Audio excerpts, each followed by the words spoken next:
Hello mga kawing, ayan, welcome naman sa ating YouTube channel. Ito nga pala ang part 2 guys ng paggawa natin ng binangkal guys. Ayan po, so binibilog-bilog ko siya guys para talaga mabuo siya, and then yung mga sesame seeds no, hindi magkatanggal-tanggal guys. So ayan po, haluin lang natin ng wag masyadong malakas para hindi siya madurog-durog. Ayan. So ayan po guys, yung para mabantay-pantay yung pagkabitak-bitak niya guys. Ay sarap nito guys. Alam nyo ba na hindi talaga ito nabutan ng bukas guys, no, dahil talagang sobrang sarap kasi nagpunta kasi yung aking mga pamangkin, mga sister-in-law ko sa bahay. So ayun guys, natunugan kasi nila na nagluluto ako ng binangkal. So paborito din kasi nila ito guys, and then ako din paborito ko din siya, kaya ginalingan ko talaga ang pagluto. So ayan po guys, ang ganda talaga guys, no.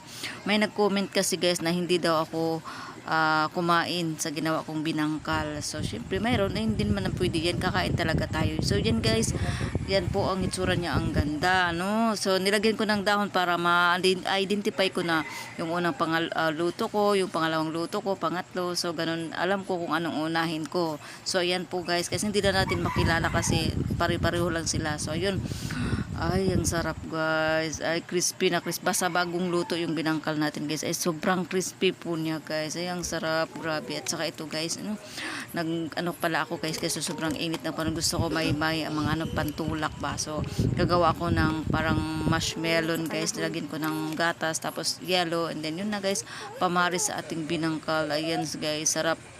Kasama ko yung aking mga pamangkin dyan. Ayan, kain na tayo guys. Salamat sa panonood. Okay, bye.